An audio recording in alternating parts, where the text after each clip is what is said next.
Welcome to our weekly discussion series that is hosted by the Chaldean Cultural Center with collaboration of University of Michigan Detroit chapter and Unique Voices in Films. Today we have a very special guest, Jacob Bacall. He's an author and entrepreneur who has contributed a great deal to the Chaldean community, including the Chaldean Cultural Center. So we're especially excited to have him on today. Hi, Jacob. Hi. Thank you for the introduction. That's very kind and really, enriching that to connect to the people from the community and certainly talk about the book and all the related issues. Well, that's exactly what I'd love to talk to you about, because as a book lover myself and an author, we were talking about this before we went live, is that you have these couple of great books. One is Chaldeans in Detroit, which every time I see it when I'm in Barnes and Nobles, my heart gets very big. I love seeing our presence in that way. And there's a lot of reasons, the importance of that. But before we get into that, I'd like to learn a little bit about your journey from Iraq to the United States and what got you involved into writing this book. Well, of course, I was born in Kiev, which is a small town in northern Iraq, to a Christian family. I'm Chaldean, born in 1955, and I have finished my high school in elementary school north of Iraq, and then finished my middle and high school in Baghdad. Then I went for my education to United Kingdom. I studied mechanical engineering in the UK, and I came to the United States end of December 1977, and pretty much got in business with my brother Eddie, who was here. He was here a few years earlier, and got married and have 4 children, now have 5 grandchildren. So have been here like 42 years in this country. And, being involved with the community, slowly things have, took interest in truly in the church activities, in the media and a newspaper at the time, which was Al-Mashraq. I used to be a frequent writer, not in English, but in Arabic. And my love to read is always was close to my heart, and read a lot. And a good reader, they say, will make a good writer. I don't know if that's true or not, but I certainly gave it a shot. And I did what I had to do, like I felt to document, record what I have known about the community, my connection. So then there came the Chaldeans in Detroit right after. So that was the first book, and the interesting thing that I thought I just reminded me when you told me about this Barnes and Noble, the idea of writing a book about the community was very odd and out of place. I used to have the habit for years and years that every Saturday I'll take the time and go to Barnes and Noble and just kind of sit there for a couple hours and read and see what's, buy a book or two and continue reading, right? So I walked in one Saturday, that was in 2012, 2013. So I did find a big display, has a bunch of books, images of America at the top, and I saw a bunch of books, Italian in America. Then I found the Maltese in America. Then I found another title, I think was Polish of Hamtramck. And I couldn't find one for our community. Truly, that made me feel very bad. So I bought 4 or 5 books from different kind and type.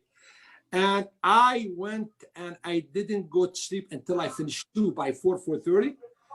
The very next day, I called the publisher. I said, I want to write a book about the Chaldean community. First of all, I think they were not clear who's Chaldean and why the Chaldean community and what makes you qualified to write a book. I told them about my that I'm a Chaldean, living in metropolitan Detroit, and I'm very active in the community, and I was, pretty much past president to the Chaldean Iraqi American Association in Michigan, and I'm active in other associations as well. So you know what? They sent me the application, and I did fill it out, and they allowed me to write a book. So. Well, everything you just said is really how what I experienced in the past when I came across a lot of racks written by certain communities, and we were always missing from the picture, and even when it was about, even if you want to even get more technical, even Iraqis are missing from the picture, let alone Chaldeans. So, but we have the largest population of Chaldeans living outside of the Middle East. And given the situation in the Middle East, many of us believe that we have the largest in the world. So it's our responsibility, it's our duty to write about that. I know you and I talked about this in the past, that if we don't do that, who's really going to represent us? And this is just how the way it goes. And to do that, we have to take the initiative. And that's what your story is about. It's taking the initiative rather than kind of complaining that we're missing from the picture. You've taken the initiative in many ways, whether it's in business or whether as an author, to tell our stories. And I think it was because of these kind of acts that other people have gotten involved in telling our stories, including Joe Grimm. He wrote the 100 questions and answers about Chaldeans. You wrote an introduction to that, correct? This was sponsored by the Michigan State University, and you wrote the introduction. So now we have gone from trying to represent ourselves to being heard, and then others representing us as well, or at least sharing the knowledge that they found, because I have found, like, we started a mobile museum not too long ago, at the end of last year, and the schools were incredibly welcoming because they understand the value of what we're teaching. Aside from the Chaldeans themselves, the kids wanting to learn about who we are, the non-Chaldeans are interested too, because you're talking about Mesopotamia, you're talking about the cradle of civilization. Correct. So, to start with that, it's close to my heart for me to see people who are take interest in the community, and Professor Grimm is one of them. I remember him, when he started telling me my next book will be about the Chaldeans, and he was asking questions and simply collecting some information about the early Chaldeans, and of course he got a copy of my book, and it was a very I'm grateful to his efforts that he has taken the efforts and time to research and come up with answers that is somewhat unknown to many Chaldean and non-Chaldean as well. In addition, that I see myself, like, we live in this community of Michigan to be the homeland of the Chaldeans outside Iraq. And truly, like you said, I will allude to what you just mentioned. We are the largest, even larger than Iraq. Simply, if you're talking about the United States, 100%. Between here, Santiago, Arizona, and Chicago, we are the largest. We don't have the population, it will exceed 250,000 people here in the United States, if not far closer to 300,000. Now, in Iraq, this has become, like, as was mentioned in the book, when the first Chaldean that arrived here, and the patriarch, when they sent the first priest, he said, this is going to be Rock of Shamun, Rock of Simon here in Detroit, without knowing, of course, the community will get that large. And that was in around the mid-1940s.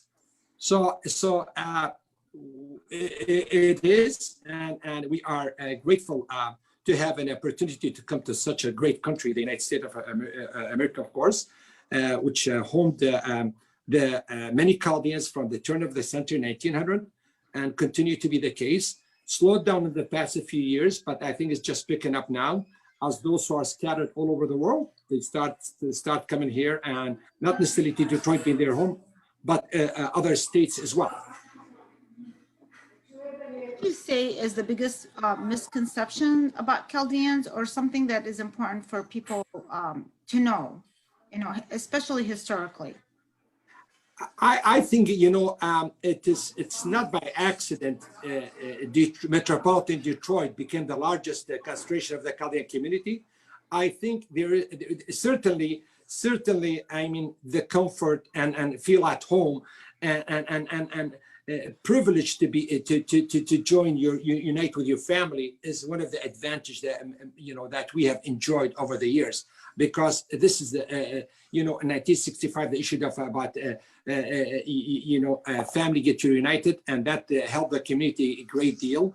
And joining, of course, there, you could, if you are here first, you could, like myself and my family, my brother was able to go ahead and over time, over maybe 20 years time, I had 6 other brothers beside myself and my brother who was here first, Eddie, and he was able to all the brothers reunited in Detroit 19 years after he came to this to Michigan.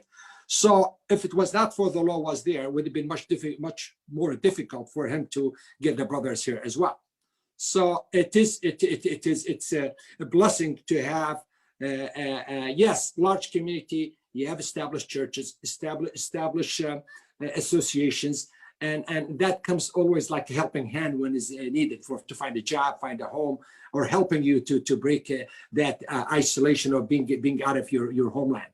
So that helped a great deal, and certainly that became almost like a second home immediately after you arrived at Detroit, because you do feel at home, from the people that and being from the same town, and you could go to visit each other, and that breaks the ice and breaks the mold when you are out of your own homeland, to feel at home again when you see the people that your relative, your cousin, your immediate family. That all helpful, of course.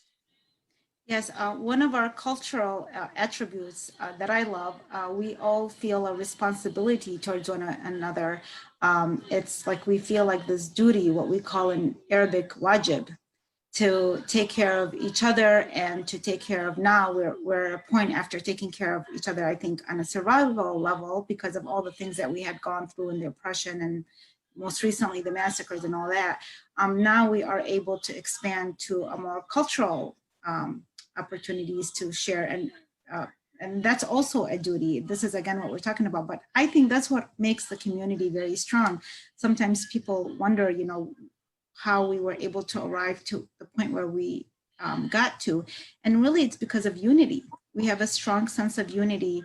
We're very willing also to help others, but my personal viewpoint is that if you really take care of your own, then you would have less of a burdensome people for society. Of course. That it starts at the home. This is what we learned from a very young age. It really starts at the home, and then taking care of each other so that you don't have, you create a healthy society. And so this is a really strong attribute that we have. What would you recommend, like some suggestion, because you have been here for a long time and you have accomplished great work. What are some of the suggestions that you have for people, whether in or outside of the community, about wanting to, voice themselves and doing it in a healthy way, such as you have through writing? A lot of people do feel oppressed, whether they are, whatever their backgrounds may be. A lot of people here in the United States feel that way as well. And what advice would you give them that would help them not only maybe express themselves, but also help heal their communities? Life in general is not about you come and just, you go to work, you come back, eat and drink and go to sleep. In my opinion, that every person, individual, certainly they have a role to play, whether in your own community, whether at work, church, wherever you are. I think you have a role to play. You should be connected to the outside world, outside of your inner circle, and connect in a sense that you feel as a part of much larger family, of your immediate family.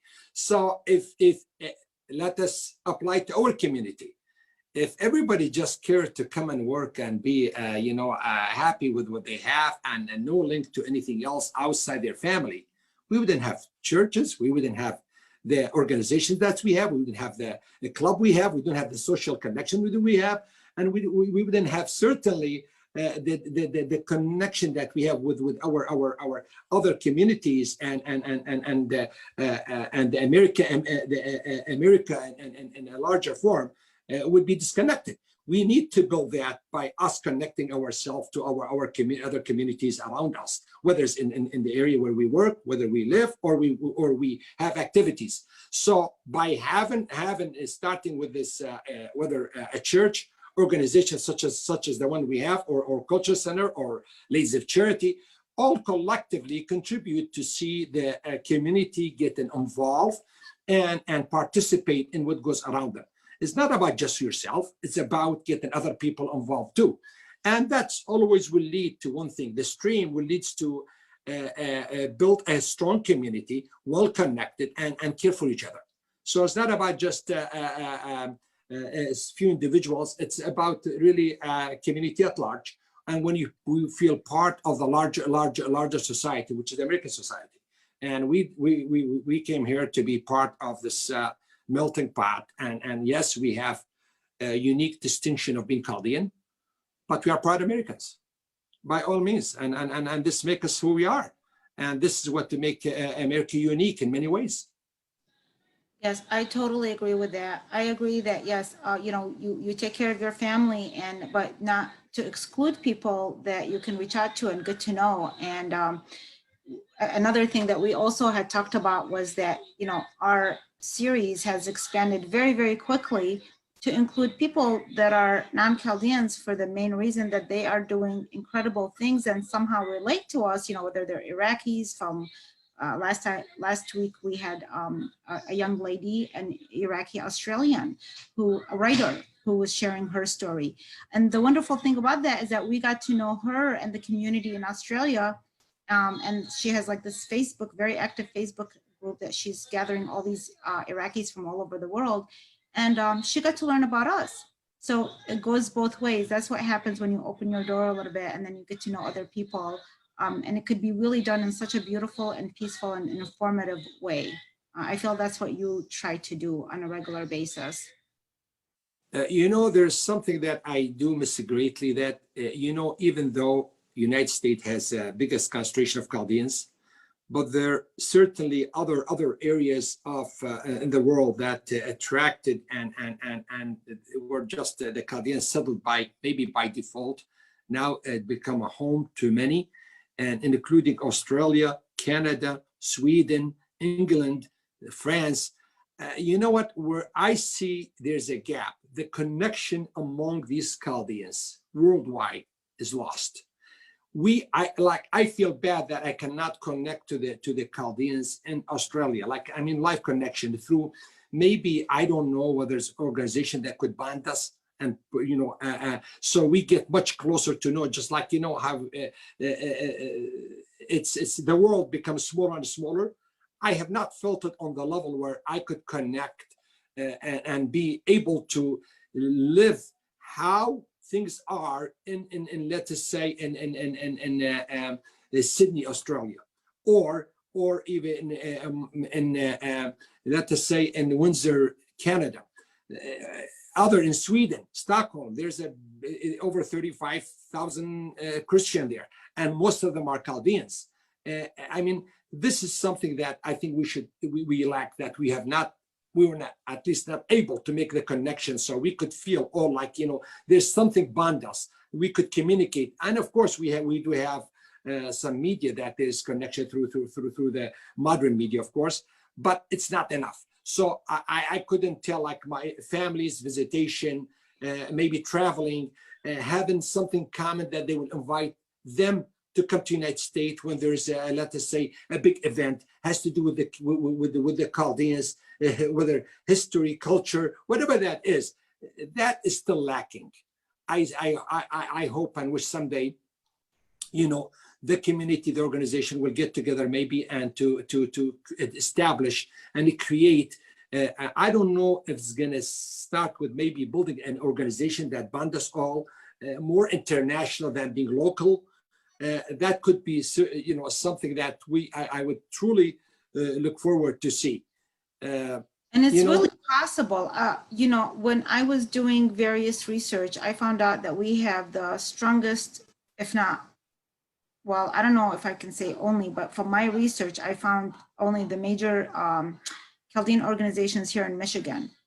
So we have the resources and we have the ability to do that. And it's a wonderful, wonderful idea. Do you think part of the reason why there seems like that scatteredness is because a lot of the communities that you mentioned might be more like refugees that, again, I mentioned earlier how a lot of the people are in survival mode, meaning that, they end up moving to a certain country forced out and they're just kind of just trying to make the day-by-day living. They're not even really, I grew up not knowing that I'm Chaldean. I took my adult life when I was here in Michigan to understand what that even meant because of all the oppression that has gone from the land that we came from. And we've been here for a very long time. We arrived in February of 1981. So I imagine for a lot of the communities in other countries, do you think part of that is because there's a lot of Chaldean refugees around the world? The fact that we have refugees does not give us an excuse not to be able to make the connection. I think myself, through a little bit of research that I have done, the new refugees and the people who are immigrated to a country like the United States or Australia or Sweden, I think they are better reader than average Chaldean American here. They read more. So you go ahead and let's say publish an article in Ankawa.com, for example. You would see that will be read by 25,000 people overnight. Here, go publish something anywhere.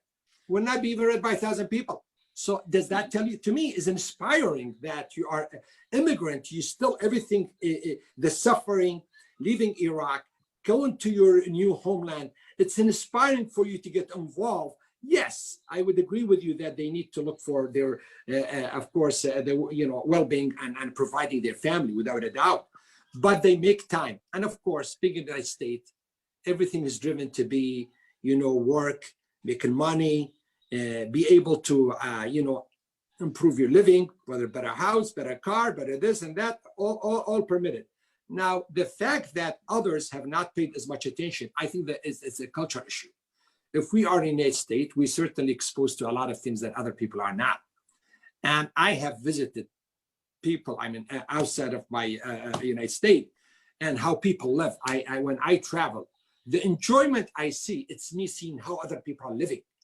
And I see that, variation or differences, that in the United States, everything comes in a large quantity. Water, look at this, it comes like a double, everything is large. And everything. You go back in Europe, they got 2 tomatoes, 3 cucumbers, and you know what? I see that to be, of course, the culture of being here. And that could affect the people who are new immigrants that elsewhere that they have not paid as much attention. I would agree with you there, but should not stop us just because we are immigrants, and we should not, maybe the connection should be less important to us. I think is important to all. Some take more interest than others, just individual, depend on your drive. If you always liked something, you would copy. Your hobby doesn't die overnight just because you are too busy working or providing the means to your family. I think it's continued. Just might, you might be a little dim into it and make it a little bit not as flashy.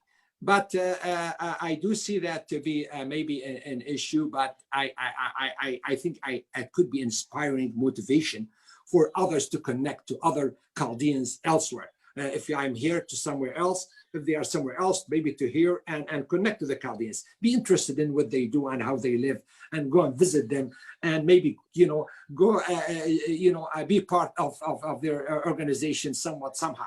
So, Okay, Jacob, right now, you totally convinced me. There is no excuse based on what you just said. I'm going to make a program just for that. How about that? Just for you, because that was so inspirational. What you said, it just it awakens the mind. It's like, wait a minute. Yeah, why point that finger there? Hold on. I'll let you speak because my son is. That's all good. It's all good. It's all good. Okay, sorry. As you the know, the kids are studying from school. And it's very funny because I said, I have an interview from 1 to 1:30. Do not come during that time. And as you can see, he listened very well. But you know, I really like what you just said. This is very important. So joking aside, you're right. It is our responsibility because I just said earlier how we have the resources, we have the organizations. There's really no excuse. It's a matter of just reaching out and creating the opportunity for us to connect. And this is just, I mean, right now I'm saying this like live on this Facebook. We really will put that effort. I think it's very important. And I think it's an area that's neglected. Yeah. You know, it's awakening thing. I think myself that, you know what, we are, yes, we share a lot of history with not just the Chaldean, but the Assyrians as well. Those who are also scattered all over the world. We should make the initiative of reaching out to them as well. Even though it's a bit, there's some challenges in the way of and maybe of interest, that is nationality versus this and that and activities. We might vary, but we are come from the same part of the world, and we do share a lot of history, and making that connection and be able to visit and make you feel like you are second home if you are traveled to see the Chaldean community elsewhere. I think it's certainly should be encouraged and should be taken to next level. I have not done my job, but I would be motivated to take a part in anything that might come down the line. So we feel like our community is much larger. It's not just limited to Michigan or to just the United States. You know what? And you know, we can't afford to limit ourselves either, given how small our community is to begin with. I mean, given what has happened over the years and the centuries and the decades, what has happened to our communities, we really can't afford to be separated and kind of get sometimes, you know, separate ourselves. And whether with Assyrians or other smaller communities, I mean, they've all gone through a lot of horrendous experiences, and they all have a lot of wonderful stories to share. And unity is always powerful. It's an always powerful tool to help us move forward and to tell our stories. Correct. You have, does Jacob Bacall have anything in the works? I mean, is there anything that is gonna come up in the future or that you're thinking to work on? We'd love to hear a little about that if there is, or is it? You know, writing is a hobby, and I think you have yourself, you share a lot of the common ground of with those who love to write and participating in this, you know, culture interest. You know, you never stop, but every once in a while you wonder that, you know, you have a family and obligation, and I would tell you that it was a labor of love writing a book, especially if you write about your community that you love and adore. I see, but it's taken away from work too. So I have every time you know, like the first book or the second book, the first book took a little bit maybe longer and more hours than the second book. So when you put 1,000 hours plus to something, you know, it certainly is going to take away from your work. And I'm still actively working, and I put my hours, and I do work more than 40 hours a week. And continue to still be active and produce in the way of in the field of my business. I do have this desire.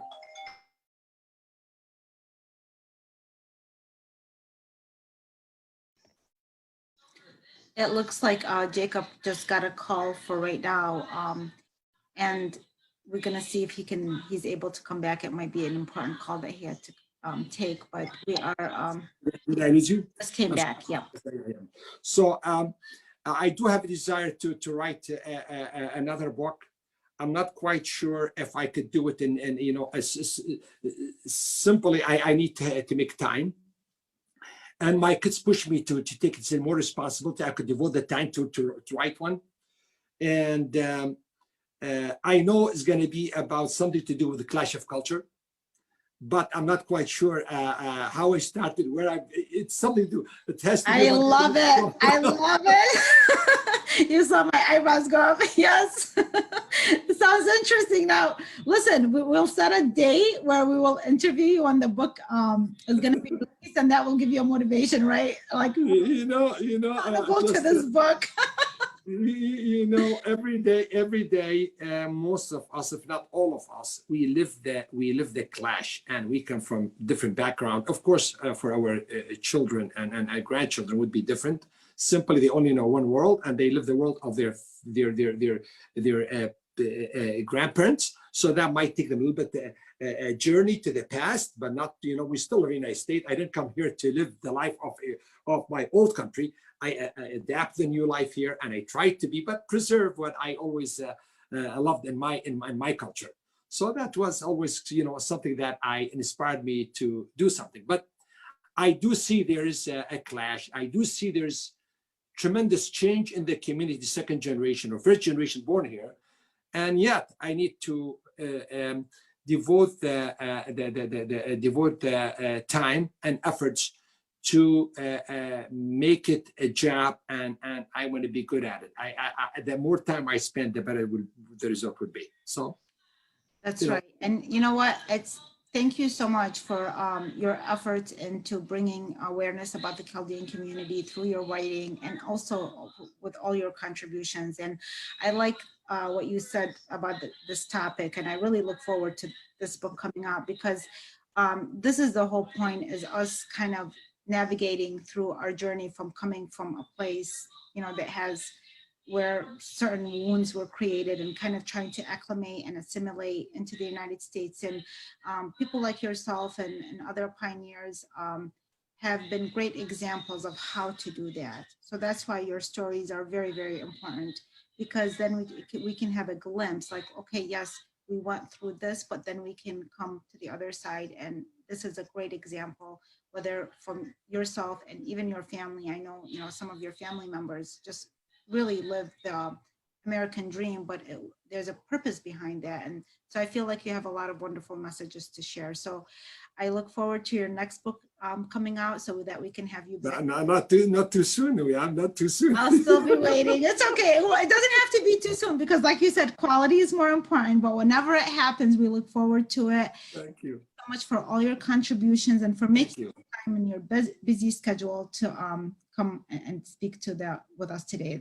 Thank you, ma'am. Likewise, yourself, you're a great contributor to the you know, community activities and affair that goes in the Cultural Center, and we certainly I see your name from time to time when there's to do with the community or Cultural Center or even the club.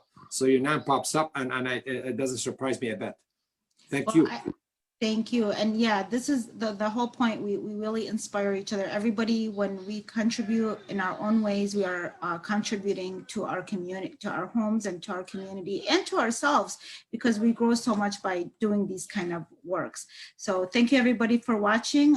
This interview is recorded, and it will be posted on our website and other social media outlets. Thank you. Thank you. Thank you very much. Thank you. Likewise. Thank you. All right.